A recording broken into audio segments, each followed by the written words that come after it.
Betrayal in Brotherhood, Part 1, The Perfect Friendship. James Carter and Daniel Hughes had been best friends since high school. They were inseparable, two halves of a whole, bonded by loyalty, ambition, and trust. They studied law together, graduated together, and built their careers side by side as some of London's most respected corporate lawyers. Their friendship wasn't just about work, it extended into their families. Their wives, Sophie and Rebecca, were best friends. Their kids, Ethan, Lily, and Olivia, grew up together. They took family vacations together, shared holidays, and even bought houses in the same neighborhood. James and Daniel weren't just friends, they were brothers. Or so James thought. But beneath the surface of their picture-perfect lives, a secret was brewing. A secret that would shatter everything. Betrayal in Brotherhood, 2A. Cracks in the foundation. James Carter had everything a man could want: a thriving career, a beautiful wife, and two amazing kids, Ethan and Lily. Daniel Hughes was no different. Their lives mirrored each other almost too perfectly. For years, James and Sophie had struggled to conceive. Doctor visits, failed attempts, sleepless nights filled with silent disappointment. Then, as if by a miracle, Sophie got pregnant. Ethan was born. A year later, Lily followed. James thought it was God's blessing, but God had nothing to do with it, because Daniel held the one secret that could destroy James's world. A secret that whispered in stolen glances, in guilt-laced smiles, in moments of silence when words would have been too dangerous. Sophie had once promised herself it was just one mistake. But mistakes don't stay buried forever, and soon the truth would come crashing down. Betrayal in Brotherhood, Art 3, A Father's Worst Nightmare. James Carter had always been a devoted father. He lived for his children, Ethan and Lily. Their laughter filled his home, their tiny hands wrapped around his heart. He prided himself on being a present, loving father, the kind of man his own dad never was. But fate had a cruel way of rewriting destinies. It started with a fever. Ethan, his 10-year-old son, grew weak overnight. His skin burned with heat, his energy drained. At first, the doctors said it was a virus, but when the fever wouldn't break, they ran tests. Then came the shock. Ethan needed a blood transfusion. James didn't hesitate. "Take my blood, whatever he needs." But the nurse hesitated. "Mr. Carter, we ran tests. You're not a match." James frowned. "That's impossible. I'm his father." The doctor glanced at the charts, shifting uncomfortably. "Sir, biologically, you are not." The room spun. Not his? Not his son. His mind raced, his heart pounded. This had to be a mistake. But deep down, something inside him whispered the unthinkable. A secret had been hiding in plain sight for 10 years. And now, it was demanding to be seen. Betrayal in Brotherhood at our Owe. The DNA test that changed everything. James sat in the hospital chair, staring at the doctor. Not a match. His hands trembled, his mind raced. How could this be possible? "Run the test again," he demanded. The doctor sighed. "Mr. Carter, we did. The results are conclusive." James turned to Sophie, his wife, the woman he had loved, trusted, and built a life with. Her face was pale, her eyes filled with something dangerous, something he now recognized as fear. I don't understand," she whispered. But James saw it, the flicker of guilt behind her eyes. His heart dropped. He needed the truth. That night, after Ethan's transfusion, James made a decision. He ordered a DNA test. Not just for Ethan, but for Lily too. Days passed in slow motion. He barely slept. He barely ate. Then the results arrived. James Carter is not the biological father of Ethan Carter. James Carter is not the biological father of Lily Carter. His world collapsed. Betrayal in Brotherhood. 5. The Ultimate Confession. James stood frozen, the DNA results trembling in his hands. Not the father, not for Ethan, not for Lily. His stomach churned, his chest tightened. His whole life had been a lie. His hands balled into fists as he stormed into the house. Sophie sat on the couch, her face pale, eyes red-rimmed. She knew. James threw the papers onto the table. "Explain, now." Sophie's lips quivered.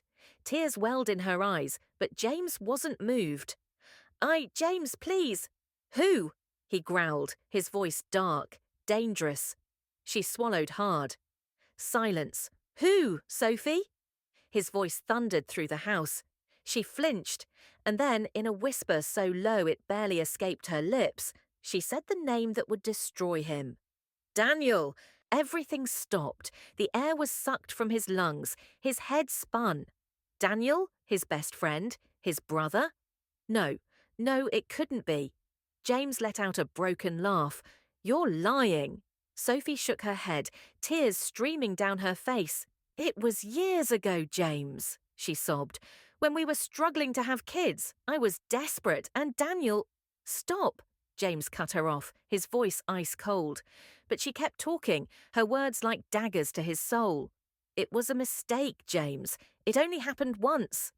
James clenched his jaw, his entire body trembling with rage.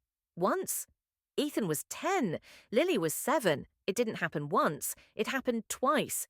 He had been betrayed not just by his wife, but by the one person he trusted more than anyone. And now James Carter was out for blood. Betrayal in Brotherhood, Part 6. Out for Blood. James Carter stood in his living room, staring at the woman he had once promised forever to. The mother of his children. No, someone else's children. His hands clenched into fists, his breathing ragged. Daniel, his best friend, his brother. The man he had trusted with everything.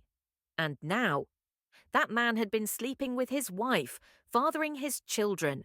Rage boiled inside him. He needed answers. He needed revenge.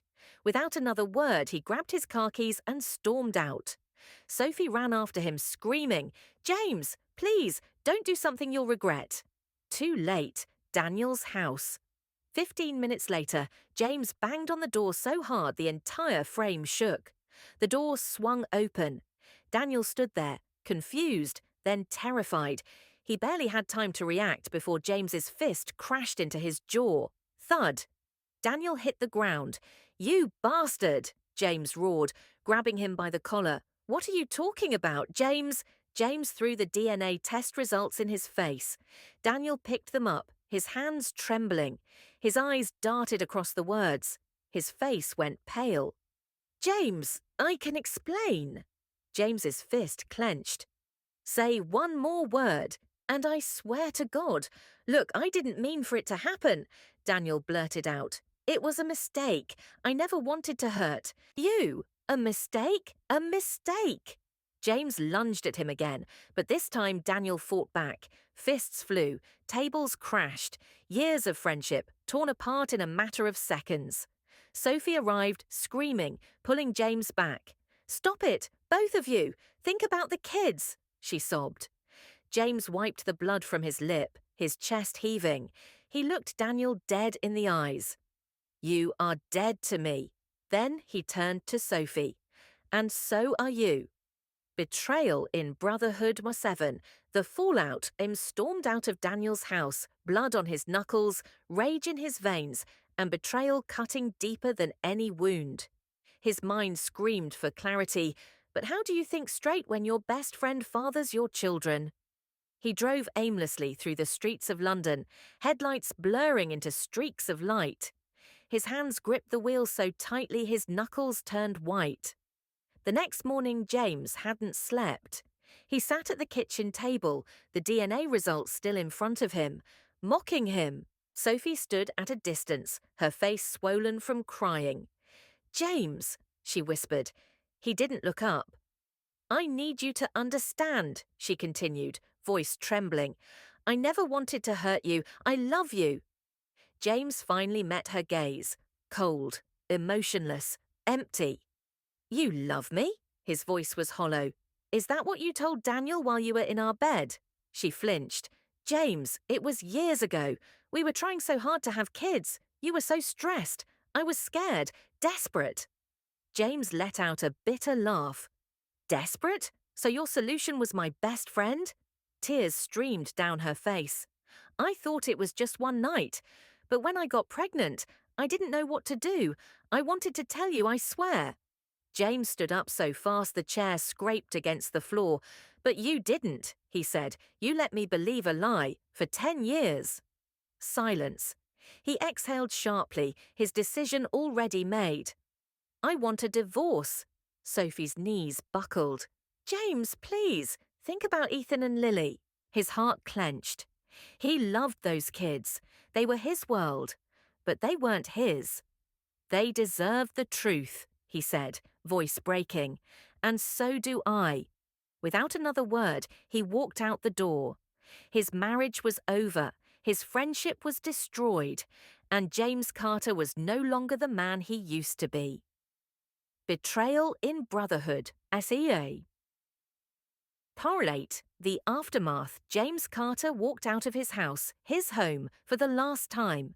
The crisp London air stung his skin, but it was nothing compared to the pain burning inside him. He had lost everything in a matter of days. His marriage? Destroyed. His best friend? A traitor. His children? Not even his. James checked into a hotel that night, staring at the ceiling, haunted by memories of the life he thought was his. Was any of it real? Meanwhile, Daniel sat in his office staring at his phone. 22 missed calls, all from Sophie. He ignored them. He had his own problems. His wife Claire had packed her bags and taken their daughter to her mother's house. I trusted you, she had spat, her voice full of disgust. You had everything, Daniel. A good wife, a beautiful daughter, a best friend who treated you like family, and you threw it all away. Daniel felt the walls closing in. He had betrayed everyone. Now, he was about to lose everything. 2 days later, the confrontation. James sat in a high-rise law office across from his divorce lawyer. Sophie had begged to meet him before things got ugly in court, so here they were. She sat across from him, eyes pleading. James, I know I don't deserve your forgiveness, but Ethan and Lily, they love you. You're the only father they've ever known. James's jaw tightened. They deserve the truth, he said. Tears spilled down Sophie's face. Please don't walk away from them. They need you. James exhaled. He hated her for what she did.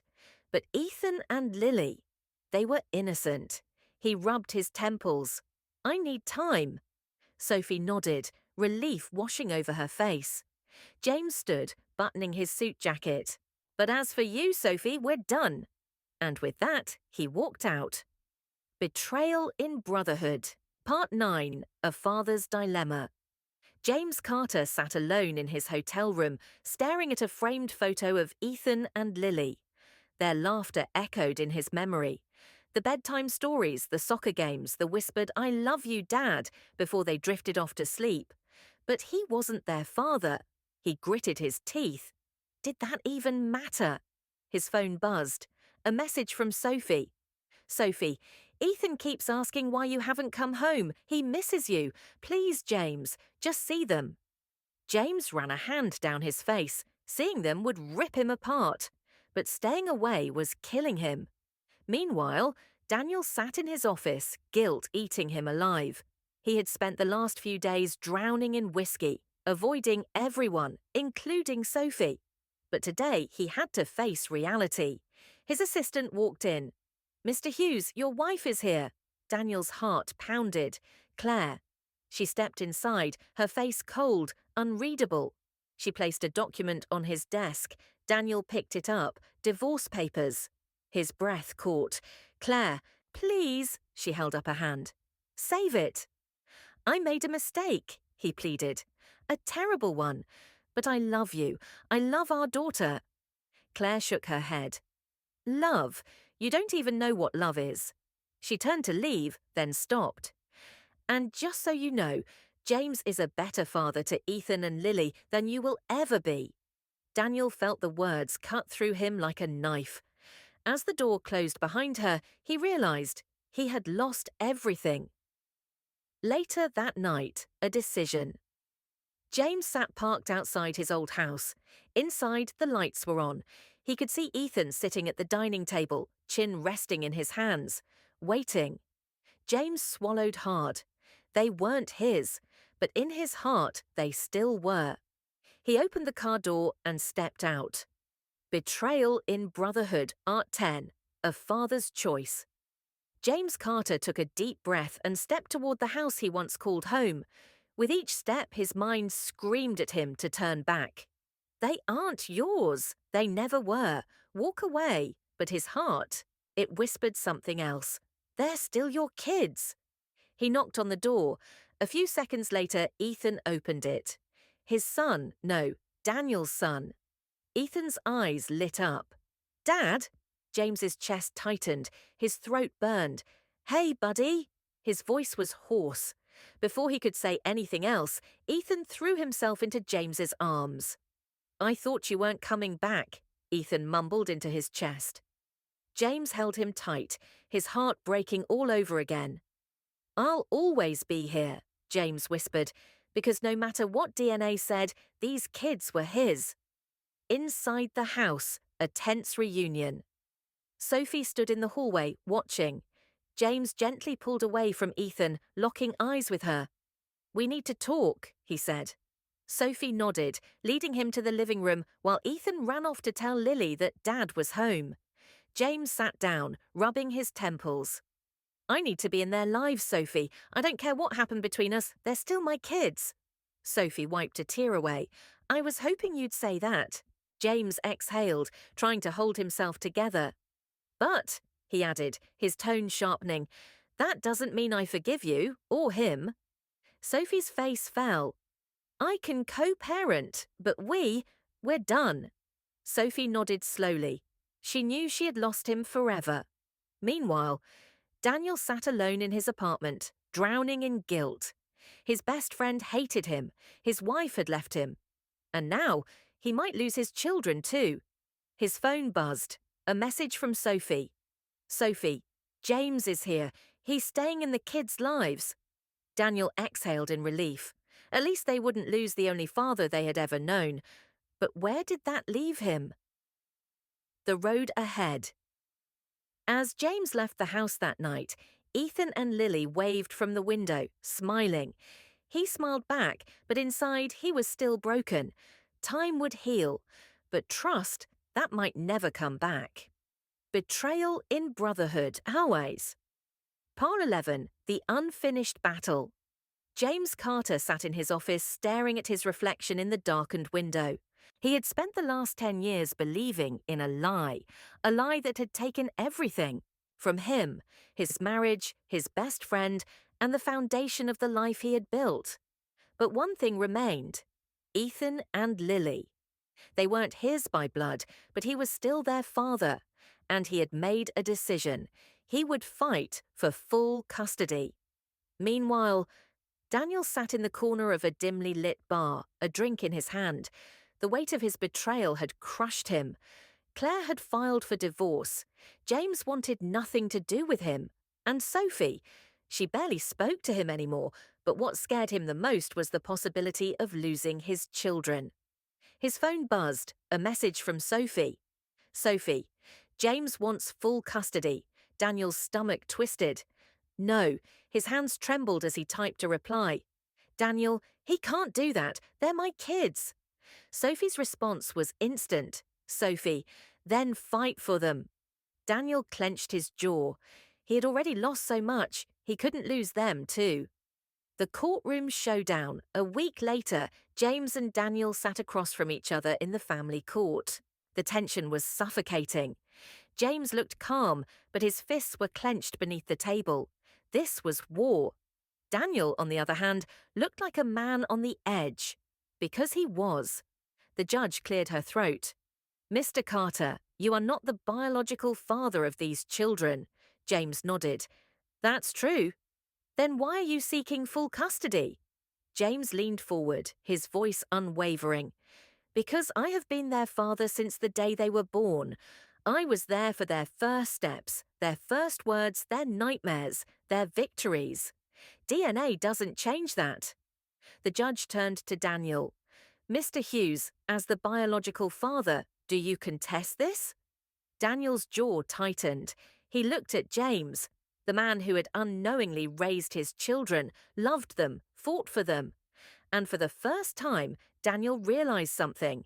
Maybe James was the better father after all. The verdict.